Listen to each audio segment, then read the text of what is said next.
pas mal là-dessus, c'était un point sur la performance. Ce qui me frustrait pas mal là-dessus, c'est que sur ce sujet en particulier de la performance, les blogs de posts qui en parlaient restaient toujours vraiment très vagues. Enfin, c'était pas très satisfaisant. Pour résumer l'idée générale qui ressortait, ça disait souvent OK, comme Go est un langage compilé, comme C++ a produit le langage machine, il y a du coup des programmes qui sont censés être 10, 20, 30 fois plus rapides qu'en Python et tout ça. Mais moi, je disais ça, je n'étais pas vraiment satisfait. Je me disais, bah, c'est pas possible. Si c'est vraiment des programmes qui sont 10 fois plus rapides, qui nécessitent 10 fois moins d'infrastructure, bah, jamais des technos comme PHP, etc., seraient devenus des références dans le domaine du web. Ça n'a pas de sens. On ne gaspillerait pas des ressources comme ça. Donc, à partir de ce moment-là, je me suis dit, bon, ok, j'ai deux actions à prendre maintenant. De une, me renseigner sur ce qui fait vraiment qu'une techno web plus performant. Et de deux, faire un benchmark moi-même et tout, expérimenter pour voir si ces différences de performance pouvaient vraiment constituer un critère de choix pragmatique pour une techno, ou si juste non, c'est pas une grosse différence, on peut juste mettre plus de hardware, et puis de toute façon, il y a tellement d'autres critères pour choisir une techno qu'on n'a pas à se préoccuper de ça. Donc voilà, j'ai commencé ma petite enquête théorique pour savoir qu'est-ce qui rend une techno performante. Et ma première étape, c'était évidemment de choisir, de définir plus exactement ce que j'entendais par performance. Alors, il n'y a pas une définition pour la performance, il n'y a pas une seule. Celle que j'ai choisie, moi, c'est celle-ci. C'est la capacité d'un serveur à servir un grand nombre de requêtes par minute. Pourquoi je pense que c'est pertinent? Parce que quand c'est du web, voilà, qu'on veut scaler un peu, c'est vraiment un truc qui est proche de nos besoins, quoi. C'est pragmatique. Si notre serveur est performant selon ce critère, on va avoir besoin de moins d'infrastructures. Du coup, ça va coûter moins cher et on va éventuellement aussi avoir un impact environnemental réduit, ce qui fait plaisir. Donc, je ne me suis pas vraiment penché sur la vitesse de réponse, même si, comme ça, naïvement, on pourrait peut-être se dire, OK, si un serveur met 2 fois moins de temps à traiter une requête, alors il pourra en traiter 2 fois plus, et du coup, il sera quand même plus performant selon mon critère et tout ça. On peut avoir des petites idées comme ça. Bref, pour l'instant, on va garder cette définition de la performance. Donc, une fois que j'avais cette définition, j'ai pu me demander, OK, qu'est-ce qui rend une techno performante selon ce critère? Et la première chose dont il faut bien se rendre compte quand on se pose cette question, c'est qu'en fait, le temps, sur tout le temps que prend le traitement d'une requête, notre serveur, il va passer qu'une infime partie à vraiment traiter les instructions qui ont été codées par le développeur. Voilà, donc si moi j'écris du code PHP, mon petite application Symfony, le temps passé par le processeur à exécuter ces lignes de code va vraiment être très très très très faible sur les quelques millisecondes que va durer le traitement de ma requête. Alors on peut se demander du coup, ok, du coup qu'est-ce que ça change, quoi, que je fasse du PHP, du Go, de toute façon c'est qu'une toute petite partie. Déjà, qu'est-ce qu'il fait le serveur en fait pendant ce temps-là? Ma requête elle met 200 millisecondes à arriver. Qu'est-ce que le serveur fabrique pendant ce temps-là? Alors c'est simple, moi j'ai décidé de découper ça en 3 grosses parties. La première partie, ça va être déjà exécuter le code du développeur.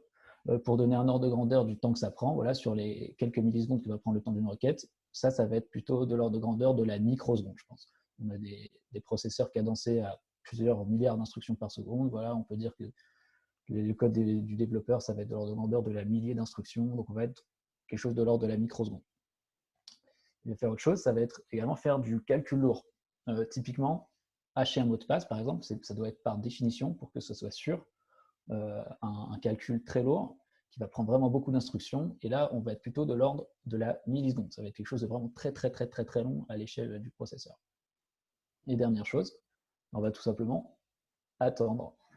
Parce que, en fait, quand on fait du web, on communique avec des services externes, on fait des appels réseau, et ça, et quand on fait un appel, le temps que la réponse arrive, c'est encore une fois des temps extrêmement, extrêmement longs par rapport à ce qui se passe au niveau processeur, et on va être, encore une fois, dans quelque chose de l'ordre de la milliseconde.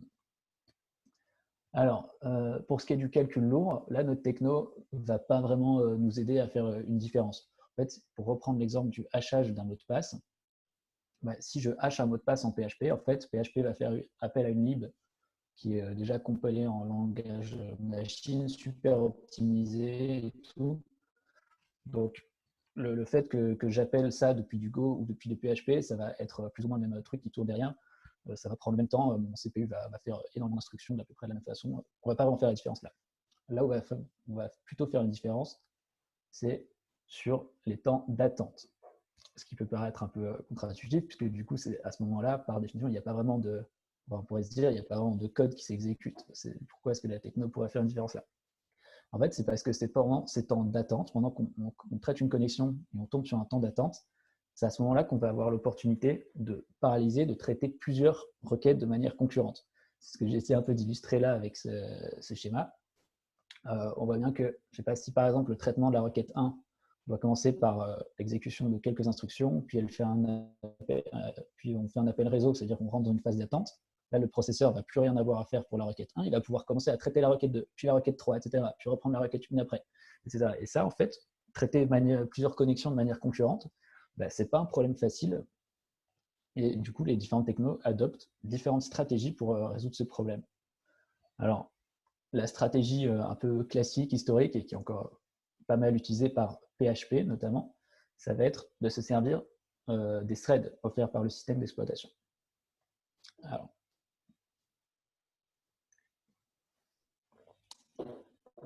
j'espère que tout le monde a un peu suivi jusqu'ici. N'hésitez toujours pas à poser des questions en cours de route si jamais.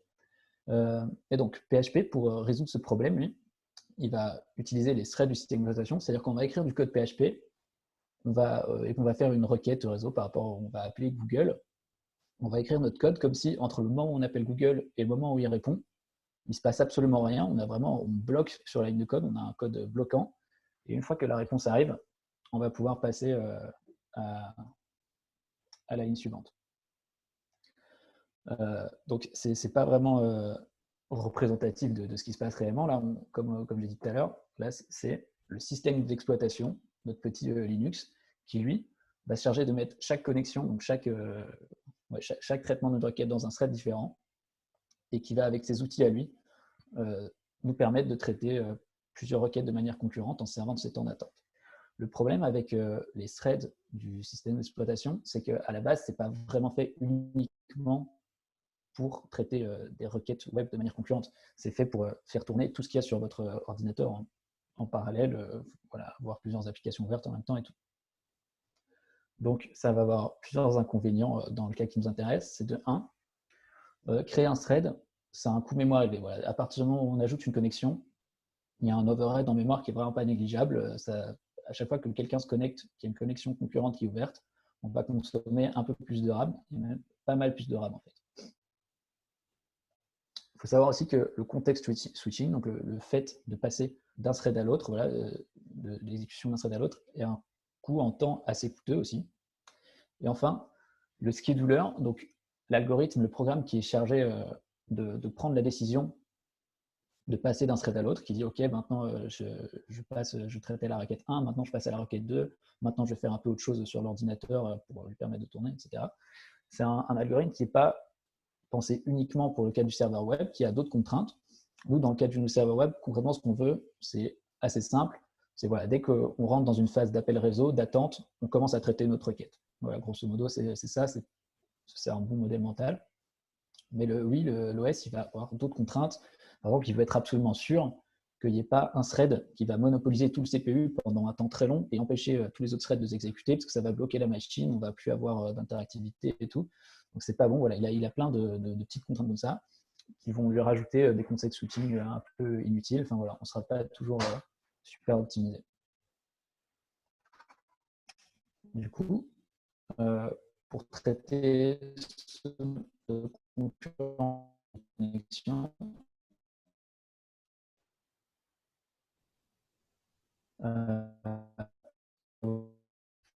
l'approche qu'on va appeler asynchrone. En PHP, ça va. Ouais. On t'a perdu 2 secondes. Est-ce que tu peux répéter tes 3 dernières phrases?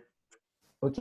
Je disais que donc je commençais à dire que Node, dans JavaScript, avait une façon très différente de traiter ce problème. Et que si vous êtes habitué un peu à JavaScript, à Node, vous savez que l'équivalent de ce qu'on a fait en PHP va s'écrire assez différemment. En fait, quand on va passer, si on fait un appel encore une fois à Google, en JavaScript, on va passer directement à la ligne suivante. L'exécution va continuer sans se bloquer. Et c'est ensuite, bien plus tard, des millisecondes et des millisecondes et des millisecondes plus tard, ce qui est énorme, encore une fois, qu'on va revenir à la fonction de callback qu'on avait passée dans notre appel et passer à la suite de notre logique. Voilà. En Go, par exemple, on a encore une stratégie différente, Go, pour traiter ce problème de la concurrence. Il expose un moyen assez original qui est propre à Go, c'est les Go routines.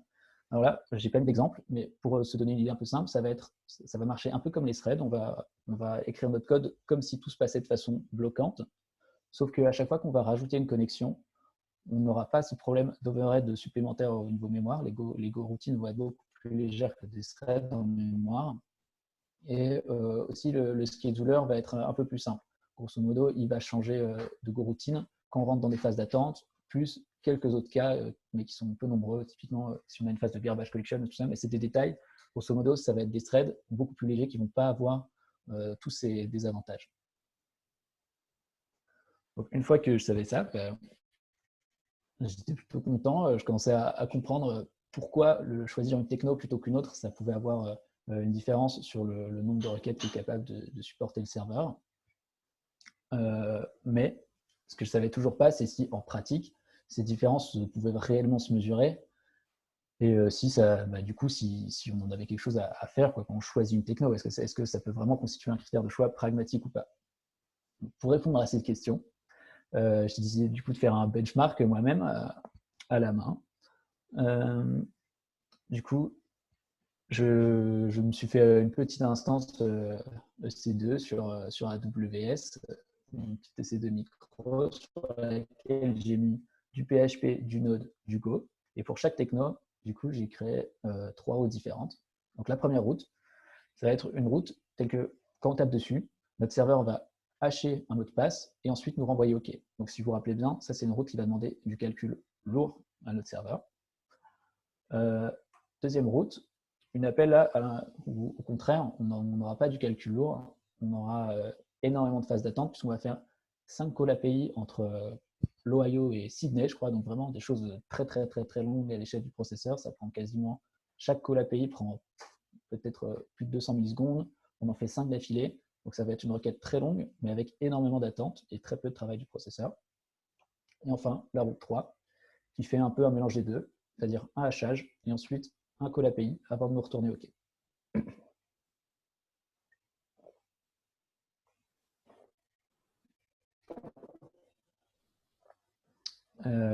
Et pour comparer la performance de mes serveurs sur ces 3 routes, il me fallait un critère. Ce que j'ai choisi pour avoir quelque chose d'assez proche de l'utilisateur, c'est le nombre de requêtes en 1 minute, tel que 95% des requêtes prennent moins de 5 secondes. Si ça prend plus de 5 secondes, ça veut dire que le serveur commence à être vraiment trop surchargé et ça devient inutilisable d'un point de vue de l'utilisateur. Alors, on peut passer au résultat. Du coup, pour la route 1, qui fait du hachage, donc un temps, du calcul très lourd, et on a vu qu'en théorie, on s'attendait à ce que là, le choix de techno ne fasse pas une grosse différence. Et effectivement, en pratique, on voit déjà que si on fait une seule requête isolée sur notre serveur, ça va prendre quelque chose de l'ordre de 300 millisecondes. Ça va être extrêmement similaire quelle que soit la techno. Je pense que la différence se joue peut-être à l'implément de Bcrypt ou je ne sais pas, quelque chose, mais dans tous les cas, ça reste extrêmement, extrêmement similaire. Et pareil, notre seuil, donc ce que j'ai appelé le seuil, c'est toujours le nombre de requêtes maximum en une minute, tel que 95% de requêtes prennent moins de 5 secondes. Ce seuil va être aussi très très similaire, c'est de l'ordre de 150-180 requêtes par minute.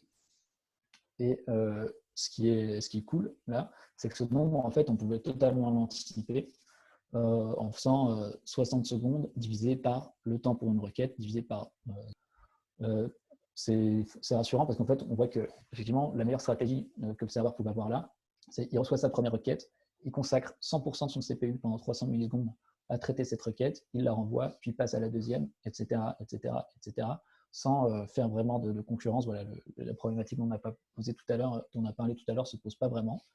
Donc c'est cool, ça valide plutôt la théorie, et dans ce cas-là, le choix de techno ne fait pas une grosse différence. Par contre, là où ça devient intéressant, du coup, c'est sur la route 2, où là, on a énormément de temps d'attente. Donc cette fois-ci, le temps de réponse pour une requête isolée sur notre serveur, il est encore une fois assez similaire, puisque le facteur limitant, ça va être ce qui se passe sur le réseau, ce qui se passe entre l'Ohio et Sydney. Donc on est à peu près à 2 secondes pour chaque requête isolée.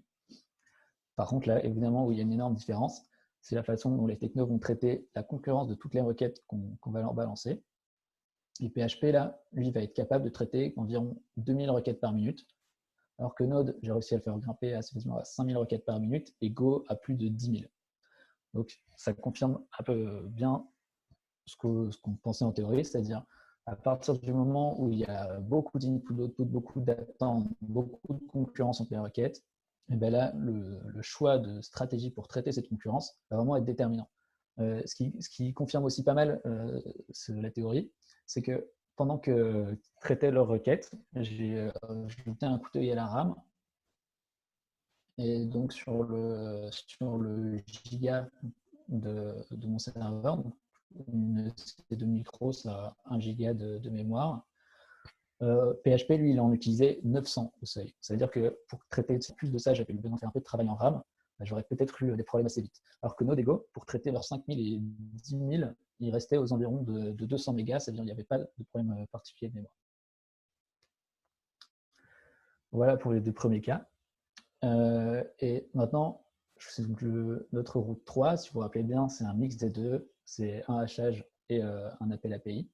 Je vous invite à réfléchir une petite seconde à ce qui va se passer selon vous. C'est assez logique, évidemment, mais peut-être un peu inattendu si on n'y a pas réfléchi avant. Donc en fait, ce qu'on va voir, c'est que le temps pour une requête isolée, là, il n'est pas trop surprenant. Si vous vous rappelez bien, si quand on avait uniquement le hachage, c'était environ 350 millisecondes. Là, on a doublé parce qu'on a le hachage plus l'appel API qui prend aussi quelque chose comme 300 millisecondes. Donc, on additionne les deux, pas de souci, on a un temps de réponse pour une requête de 700 millisecondes. Par contre, le seuil, c'est là que c'est marrant, il va être exactement pareil, vraiment à la requête près, à ce qu'on avait dans le cas de la route 1, c'est-à-dire un seuil à 180 requêtes par minute environ. Pourquoi? C'est tout simplement, encore une fois, là, le facteur limitant, ça va être le hachage de la string.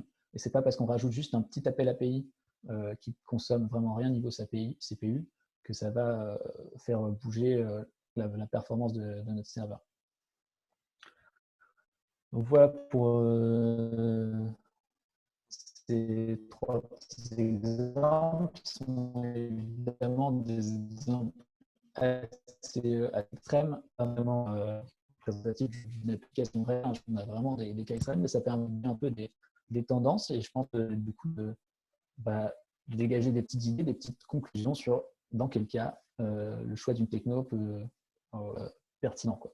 Donc pour moi, il y a 2 choses. Déjà, il faut avoir un trafic très important pour justifier qu'on s'y intéresse, parce que si évidemment juste rajouter un serveur scalé comme ça, si ça ne nous coûte pas grand-chose, il faut adopter cette solution. Il faut être pragmatique.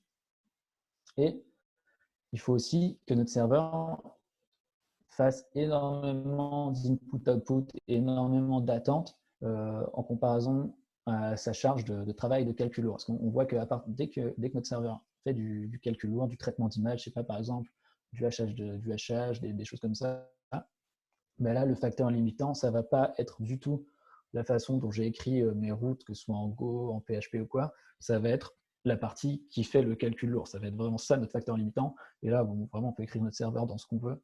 Ça ne va pas faire une grosse différence. Donc voilà pour ma petite présentation. J'espère que c'était clair. Et surtout, si vous avez des questions, si vous souhaitez réagir, si un truc pas clair, je vous écoute.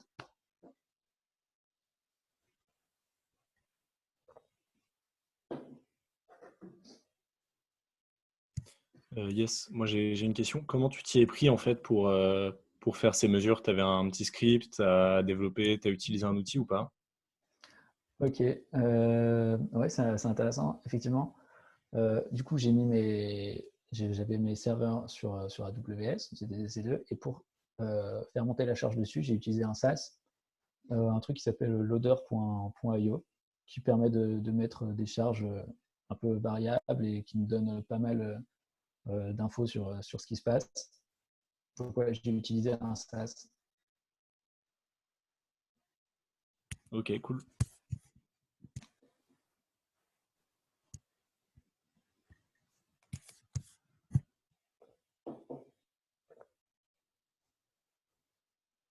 Ok. Par contre, Yes. yes. Est-ce que tu C'est recommanderais Go pour du ouais. serverless? Alors, je suis vraiment pas pro en serverless, donc j'avoue que il y a sûrement des gens ici qui s'y connaissent mieux que moi. Ne s'empêche pas que je pense que la règle un peu, la rule of thumb que je donne à la fin, peut peut-être quand même servir dans ce cas-là.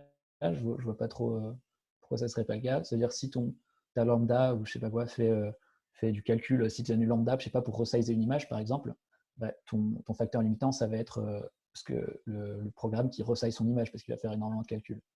Donc dans ce cas-là, bah, Go ou pas Go, je pense pas, a priori comme ça, je vois pas pourquoi ça ferait une énorme différence. Par contre, si ta lambda, elle fait que traiter, que faire des appels en base de données et puis renvoyer un résultat, bah, pourquoi pas. Après, je ne sais pas si la lambda c'est facturé parce que à l'utilisation du. Ouais, je ne sais pas bien comment c'est facturé. C'est une question difficile et j'aurais peur de dire une bêtise. D'ailleurs, si quelqu'un est plus à l'aise avec ce sujet, avec le serverless et tout. Moi j'ai un avis sur la question. Ok.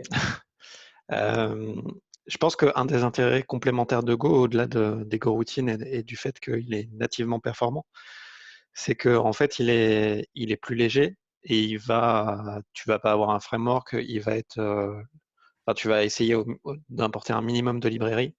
Ok. Du coup, ton build va être beaucoup plus léger. Donc, ton cold start va être plus léger et le chargement va être plus court. Du coup, globalement, ta lambda devrait se démarrer plus rapidement et donc répondre plus rapidement. Et du coup, en termes de facturation, après, je ne sais pas trop si c'est un impact, mais en tout cas, en termes de premier, en tout cas sur un cold start, tu vas gagner de façon assez importante. Après, une fois qu'elle est warm, c'est un peu différent, mais sur le premier call, tu vas gagner en tout cas. Donc, effectivement, ce que tu dis, c'est que c'est très intéressant pour totalement d'autres raisons que ce que j'ai expliqué dans ma présentation. Disons que c'est complémentaire. Okay. C'est un avantage supplémentaire de Go. Ouais, okay. Effectivement, je pense que c'est ce que tu disais. Les intérêts que tu as présentés, ils restent legit sur du serverless. Après, je suis pas sûr que les cas d'usage serverless s'adaptent à ces cas-là. Je n'ai pas fait assez de serverless pour avoir la réponse. Mais l'autre intérêt, c'est effectivement la légèreté de ton binaire. Ok, merci beaucoup. Je ne sais pas si c'est clair pour toi, Foucault. Oui, effectivement, ouais, c'est clair. Le lien que je voyais, en fait, moi, c'est que dans le use case que tu as présenté un peu en mode microservice, où ce serait à un worker Go de dispatcher un grand nombre de requêtes et de prendre un grand nombre de trafic, ça me semblait être antinomique avec le serverless, où en fait, tu aurais beaucoup de workers qui auraient chacun une requête à traiter. Et donc, Ok. du coup, là, le routinage, enfin, l'intérêt du routinage devenait limité, quoi. Ok. Mais, Ouais, par contre, oui, le coup du call start, en fait, on voit que Go, c'est un langage qui est plus conçu pour appliquer les bonnes pratiques du serverless sur tout ce qui est call start, c'est-à-dire avoir le moins de leads possible et démarrer le plus vite possible, quoi. ok. Donc, Ok, c'est super merci à intéressant. vous deux. Mais du coup, juste pour finir, du coup, ça me génère une autre question qui est un peu entre les deux, serverless et Go. Mais du coup, dans le cas où, par exemple, tu veux faire un call qui doit agréger de la data et aller requêter lui-même plusieurs API. Typiquement, si on le faisait en Go classique, on utiliserait clairement les Go routines pour faire, je sais pas, si on a 20 calls à faire pour agréger de la donnée, on va faire les 20 calls en parallèle. Comme ça, Ouais. le temps que ça va nous prendre, c'est le temps du call le plus lent. Mais du coup, est-ce qu'en serverless, tu le ferais dans une seule lambda ou est-ce que là aussi, tu irais jusqu'à dispatcher chacun des calls indépendamment? Auquel cas, tu ferais un peu la même chose que les Go routines.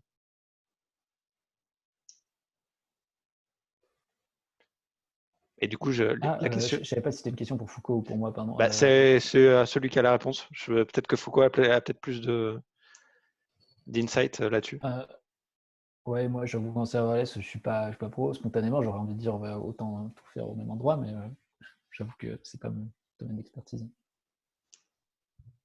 Pas d'avis non plus, j'en ai pas fait de manière très intensive du serverless.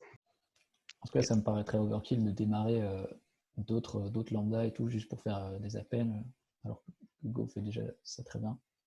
Du coup, ça pourrait être un cas d'usage où Go est pertinent aussi quand tu as quand déjà dans ton call à toi, tu dois faire des calls à d'autres microservices.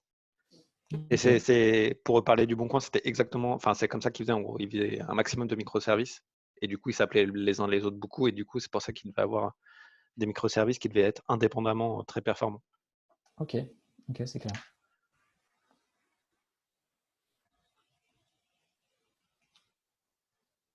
Ok, ben, merci beaucoup pour avoir suivi et pour les questions. Je ne sais pas si quelqu'un souhaite encore réagir un peu.